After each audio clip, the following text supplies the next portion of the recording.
Chers amis, abonnés, bonjour.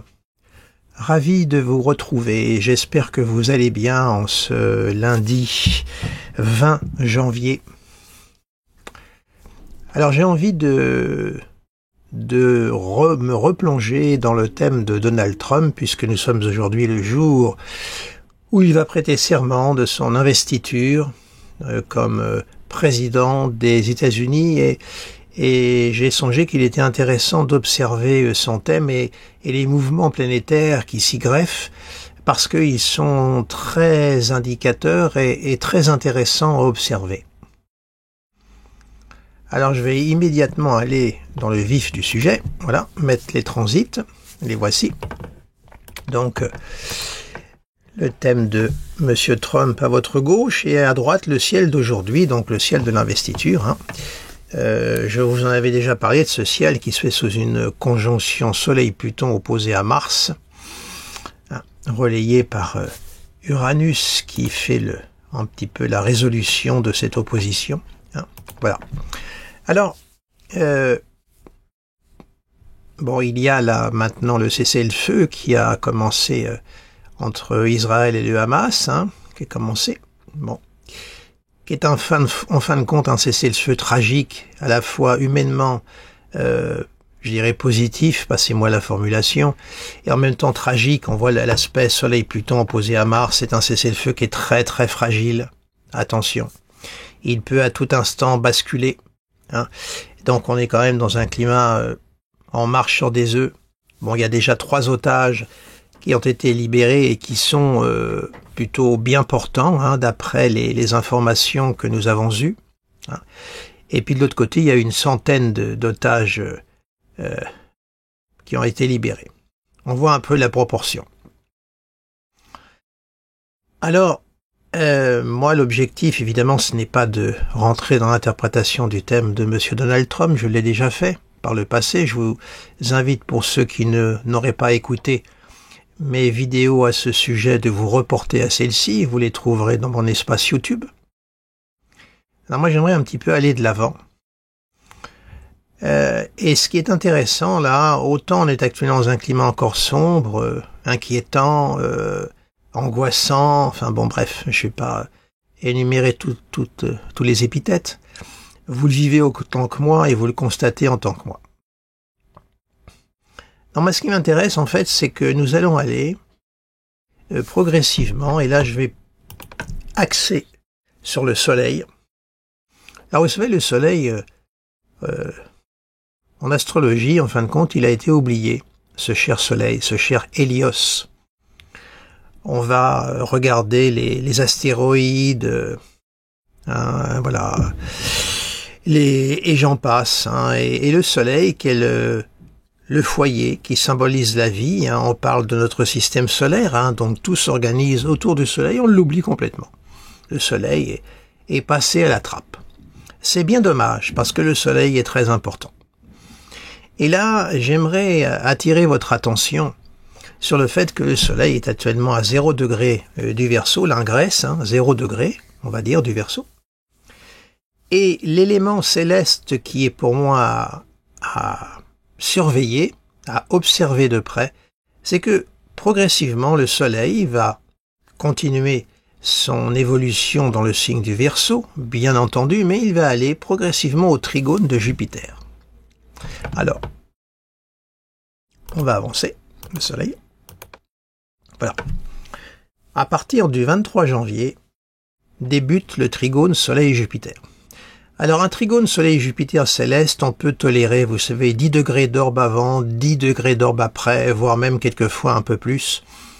Les études en astrologie mondiale l'ont démontré, on peut prendre large avec le Soleil et également Jupiter, qui est un principe plutôt d'expansion, et le Soleil qui est un principe de rayonnement. Donc on voit que déjà, je dirais que le trigone Soleil-Jupiter a déjà commencé, dès aujourd'hui, mais on va dire qu'à partir du 23 janvier, le trigone commence à devenir de plus en plus appliquant. Or, il y a eu des études de fait sur le fait que des paix, des cessez-le-feu, des armistices se faisaient souvent fréquemment sous des aspects harmoniques entre Soleil et Jupiter. Que ce soit conjonction, trigone, sextile, quelquefois ça englobe Vénus également, hein, toutes les planètes qui sont en fin de compte pacifiques, qui amènent de la diplomatie, si je puis dire, et de l'ordre en fait. Or là, nous voyons qu'il y a la formation du trigone Jupiter-Soleil céleste. Nous avons déjà le cessez-le-feu entre Israël et le Hamas, et ce Jupiter va continuer son avancée, et c'est là où je vais maintenant passer du côté du thème de M. Donald Trump. Alors, je vais superposer les thèmes, voilà, et on va rester toujours axé sur le Soleil. Alors, on va avancer tranquillement, jour après jour. Le Soleil fait un pas de 1 degré par jour, hein, voilà. Oui, bon. Voilà. Et ce Soleil, pour Monsieur Trump, va aller au fur et à mesure, donc, toujours trigone à son Jupiter natal. Et puis, il va y avoir même la nouvelle Lune, vous voyez, à l'entour du 21 janvier, qui va être au trigone de son Jupiter natal. Et cette conjonction Soleil-Jupiter, là, pardonnez-moi, cette nouvelle Lune, là, va aller au trigone de son Uranus natal. Là, on peut même dire qu'il y a déjà le trigone Soleil-Jupiter, Soleil-Uranus. Hein, on a là 8 degrés d'orbe, hein, le trigone a déjà commencé. Donc, de plus en plus, ce Soleil va avancer. Voilà, vous voyez, le 31 janvier, le Soleil sera au trigone d'Uranus, au trigone de Jupiter natal, de M. Donald Trump. Partons du fait qu'on a un Jupiter qui est dans l'orbe de la conjonction d'Uranus également. Donc ça veut dire quoi? Ça veut dire que là, on voit que M. Donald Trump va être de plus en plus l'artisan de la paix. Et je vais donc étendre mon propos. Est-ce que également ces configurations-là vont avoir un effet sur la guerre russo-ukrainienne? On peut aussi le souhaiter qu'il y ait, du côté du conflit russo-ukrainien, un cessez-le-feu qui voit le jour durant ce transit solaire qui va activer les valeurs Soleil-Uranus et jupitériennes de M. Donald Trump en faisant donc un artisan de la paix. Il est possible que sa fonction de futur de maintenant président à ce jour, fonction donc solaire et jupitérienne, les deux astres du pouvoir, vont être non seulement en aspect céleste, mais vont également aspecter son trigone Soleil-Jupiter natal. C'est-à-dire qu'il y a la reproduction, si vous voulez, d'un cycle planétaire qui va réactiver le cycle individuel. Donc là, on voit qu'il y a une conjugaison d'événements qui vont faire que M. Donald Trump va vraiment être la personnalité phare, je dirais, de la politique mondiale et également l'artisan de la paix. Donc on peut espérer aussi, souhaiter qu'il y ait un cessez-le-feu du côté du conflit de la guerre russo-ukrainienne. Alors évidemment, un cessez-le-feu, ce n'est pas la paix. C'est juste un cessez-le-feu, ça veut dire ce que ça veut dire, à tout instant le feu peut repartir. Et comme Monsieur Vladimir Poutine est né sous le signe de la balance, que Monsieur Zelensky est né sous le signe des Verseaux, ce sont des signes d'air, ils sont également concernés par ces transits solaires et jupitériens également dans le signe des Gémeaux. Et je dirais que bon, Monsieur Donald Trump va par contre être obligé de cultiver la patience, ce qui n'est pas son fort, vu le tempérament de l'homme, parce que Saturne progressivement va avancer et va aller au carré de son Uranus natal. Déjà là, vous voyez, il y a déjà le carré dès la fin du mois. Et il ira progressivement aussi au carré de son Soleil natal. Donc ça veut dire que, certes, cessez le feu, mais la paix, c'est pas pour tout de suite, parce qu'il avait annoncé qu'il allait arrêter les conflits dès qu'il arriverait, en faisant la politique du coup de poing sur la table. À mon avis, il n'en saura rien. Ni Netanyahou, ni Poutine ne vont accepter les dictats de Monsieur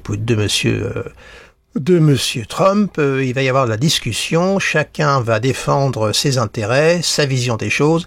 Donc à mon avis, les choses ne vont pas aller aussi vite que l'espère Monsieur Donald Trump. Il va être obligé de cultiver la patience, mais on peut espérer quand même un cessez-le-feu. Et je dirais que plus le temps va passer et plus il peut jouer quand même en faveur, tout ceci étant relatif, de M. Zelensky, parce que petit à petit, si on se reporte au thème de M. Zelensky, il est ascendant son ascendant est toute fin Gémeaux, et plus le temps passe, et plus Jupiter va arriver sur son ascendant. Jupiter va transiter son ascendant à l'entour du printemps. Donc je dirais que plus les négociations vont être longues, et mieux, je pense, l'Ukraine et Zelensky peuvent arriver à s'en sortir à peu près convenablement, si tant est que ce mot soit recevable, quand on est dans une guerre. Voilà un petit peu comment les choses vont s'orchestrer, selon moi, dans les jours qui viennent. Il va y avoir quand même, dans les jours qui viennent, ça va être déterminant. Alors, là, je suis évidemment au 31 janvier, mais ça va aller au-delà. Hein. Là, on a le trigone Soleil céleste Jupiter exact. Tenez, je vous le montre. Voilà. Vous voyez, 11 degrés, mais on va aller encore après. Hein. Il faut qu'on continue en termes de jours. On peut aller vraiment au-delà de ça. Vous voyez, on est au 7 février, on aura toujours le trigone. Vous voyez, même là encore, on a 9 degrés, on a encore le trigone et on peut aller encore au-delà. Vous voyez, donc on est là dans une phase quand même de basculement. Et je dirais non pas de pacification, parce que c'est pas la paix, mais tout au moins début de dialogue, cessez-le-feu, d'apaisement. Voilà un petit peu la manière dont je vois les choses s'orchestrer, et Trump va être l'homme central, évidemment, de tout cela.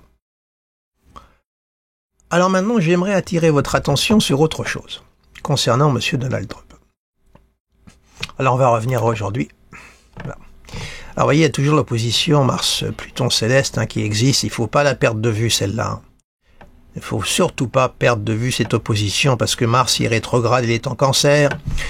Donc il est en chute, il est rétrograde, il perd de sa véhémence, il perd de sa puissance, son agressivité s'émousse un peu, mais il va redevenir direct et il va revenir en Lion à l'opposition de Pluton. Et c'est là où j'aimerais attirer votre attention concernant M. Trump. Donc, on va juxtaposer les thèmes. Voilà, Mars est ici. Voilà. Il est actuellement, vous voyez, sur sa conjonction Vénus-Saturne, opposé à Soleil-Pluton du jour. Bon. Alors, moi, ce que je voudrais... alors, il y a toujours, évidemment, cet Uranus qui culmine. Alors, évidemment, cet Uranus qui culmine fait que dès qu'il va être en fonction, M. Donald Trump ne va pas perdre une minute pour mettre en application son programme. Cet Uranus, ça trace, ça file, ça ne perd pas de temps. Je peux vous dire qu'avec Uranus, il va faire un nettoyage, il va balayer. C'est ça Uranus, il balaye pour tracer sa route. Donc je peux vous dire que ça va dégager et le soutien solaire va accélérer son énergie, son autorité, son aura, son ego. Je peux vous dire qu'il ne va pas perdre de temps, ça va aller très très très vite. Peut-être même trop vite justement, attention, attention, parce qu'Uranus là, bon, il est rétro et il est toujours au carré de Mars et de son ascendant. Et justement, c'est là où moi je veux attirer votre attention, c'est sur ce fameux Mars qui est là. Mars il va redevenir direct, on va l'avancer mois par mois, vous voyez là. Le 20 février, il sera encore rétrograde, mais là, ça y est. Le 20 mars, il redevient direct, on va avancer. Et c'est là, quand il va rentrer dans sa maison 12, qu'il va falloir faire de nouveau attention. Vous voyez, par exemple, le 10 mai, Mars est aligné sur son Pluton 12, opposé à Pluton céleste, en transit. Voyez. Attention à cette opposition.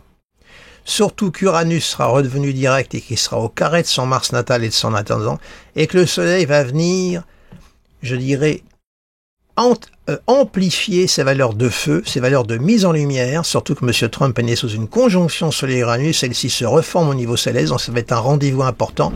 Toutes ces journées-là, même un petit peu avant, je suis au 10 mai, mais ça commence avant et un peu après, il va y avoir donc une concentration Soleil-Uranus, au carré de son Mars natal avec un Mars aligné sur son Pluton. Attention, durant ces périodes-là. Parce que, évidemment, comme je vous l'ai toujours dit, j'ai attiré votre attention, il y a cette présence de Mars-Pluton en maison 12. Et la maison 12, c'est la maison des ennemis cachés, dans l'ombre. Et quand on a Mars-Pluton dans l'ombre, c'est pas sympa du tout. Attention, attention, les ennemis pour M. Trump peuvent venir autant de chez lui, de son territoire, les États-Unis, que de l'étranger, parce que Mars est le maître de sa maison 9. On a les 2 maîtres de la 4, Pluton-Mars, qui sont en 12, et le maître de la 9, qui est également en 12 par Mars. Donc attention, les ennemis peuvent venir autant de chez lui que d'ailleurs. Parce qu'évidemment, les mesures qu'il va prendre, vous imaginez bien, ne vont pas être du goût de tout le monde. Ça va déplaire. Et on sait que les États-Unis, ils ont une tradition, eux, ils n'hésitent pas à éliminer ce qui gêne. C'est absolument épouvantable, mais avec leur culture de l'arme à feu, qu'est-ce que vous voulez? On combat quelqu'un sur le terrain des idées, mais on l'élimine pas, quoi. C'est absolument... Mais c'est invraisemblable, ça. Invraisemblable, mais c'est comme ça. Alors, là, je vous ai donné le jour de l'aspect exact, mais ça peut commencer avant, et puis Mars va continuer à avancer. Il va rejoindre son Mars natal. Alors là, je vais vous donner les périodes d'aspect exact, mais toute cette période-là est à risque pour lui. Mais vraiment, alors j'espère que ça sera uniquement des tensions psychologiques, des problèmes qui n'auront pas de conséquences, je dirais, graves. Vous voyez, là, je vous donne l'aspect exact. Voyons, on est au 10 juin, vous voyez, Uranus sera toujours là-haut. Au carré de son Mars natal et du Mars en transit, le Soleil va être aligné là, vous voyez, sur son Uranus, entre son Soleil, c'est un moment où il est en pleine lumière, là, énorme, mais attention, on peut être en pleine lumière pour des raisons qui sont quelquefois négatives. Donc, voilà, il y a encore une grande zone à risque pour Monsieur Donald Trump, donc moi, si j'étais son service de sécurité, je redoublerais de sécurité. Je sais qu'aujourd'hui, il va y avoir, je crois, 25 000 ou 75 000 policiers, je crois, qui vont être rassemblés au moment où il va prêter serment. Et oui, il faut, parce qu'en Amérique, il y a des pages d'histoire qui sont assez éloquentes. Voilà. Donc, vous voyez, ça va correspondre à sa période d'anniversaire. Le retour du Soleil sur le Soleil. Il y a eu des statistiques qui ont été faites aussi au niveau des décès. Eh bien, ça arrive aussi fréquemment au moment où le Soleil revient sur sa position de naissance, voyez. Donc, il y a là une période, si vous voulez, de grand rayonnement pour Donald Trump, indéniablement, voyez. Même si Jupiter sera dans le Cancer, mais il sera dans son signe d'exaltation, voyez. Sextile ascendant, c'est vrai. Donc, on peut supputer que s'il y avait quelque chose, en n'espérant pas, il pourrait quand même bénéficier d'une protection, puisque le Soleil sera aussi au trigone de son Jupiter natal. Mais quand même, la prudence va s'imposer pour lui, en ce qui le concerne, parce que c'est quand même des transits que je trouve à risque durant cette période-là. Et Mars, qui est quand même un principe d'agressivité, de violence, qui va être dans sa maison 12 et qui passera sur son ascendant également. Vous voyez, en termes de jours, et voilà, 29, on est au 16 juin, vous voyez, il y aura même un carré exact, Uranus-Mars céleste sur son ascendant avec son Mars natal. Donc, voilà un petit peu ce que je voulais vous dire. La petite note un peu sombre de cette phase-là, du mandat de Monsieur Donald Trump, mais nous sommes globalement là présentement, hormis cet aspect qui est spécifique au thème de M. Trump, nous sommes plutôt dans une période, je dirais, de basculement, et je pense que il peut y avoir également un cessez-le-feu qui va se mettre en place du côté de la guerre russo-ukrainienne. On est dans une phase, tout au moins, ça devrait se jouer là, durant cette période-là, dès l'instant où je vous parle d'ailleurs, puisque le trigone céleste Soleil-Jupiter est en route. Bon. Donc, espérons que là, il joue par l'arrivée précisément de M. Donald Trump, qui va évidemment peser énormément dans la balance, c'est clair. Voilà un peu la note que je désirais vous faire, qui, ma foi, j'espère que mes paroles vont être entendues et qu'il y aura ce cessez-le-feu du côté de l'Ukraine avec ces nombres de morts épouvantables qui continuent, parce que ça continue à bombarder, épouvantable. Cette guerre, c'est une guerre fratricide en plus quelque part. C'est vraiment invraisemblable. Quand est-ce que on va arriver à cette désobéissance civile? On refusera d'obéir à un chef d'État parce que monsieur a décidé de partir en guerre. Non mais c'est dingue. Bon là, je tiens des propos qui vont peut-être vous sembler très naïfs. C'est vrai, je l'entends. Voilà, écoutez, je vais arrêter ici ce bavardage. Je pense n'avoir rien oublié. Oui, alors je ne vous ai pas montré les thèmes de Zelensky, de Poutine. Il y a également Netanyahou qui est né sous le signe de la balance, également, qui s'inscrit dans ces trigones d'air également. Faut pas oublier également. Voilà, donc je vous remercie de votre attention, de votre fidélité. N'hésitez pas à partager cette vidéo si vous estimez qu'elle en vaut la peine. Mettez-moi un petit pouce parce que c'est la référence. Dans le fil de l'actualité de Google. Voilà, ben écoutez, je vous souhaite une agréable semaine. Prenez soin de vous. Et puis, je vous dis à très très bientôt. Au revoir.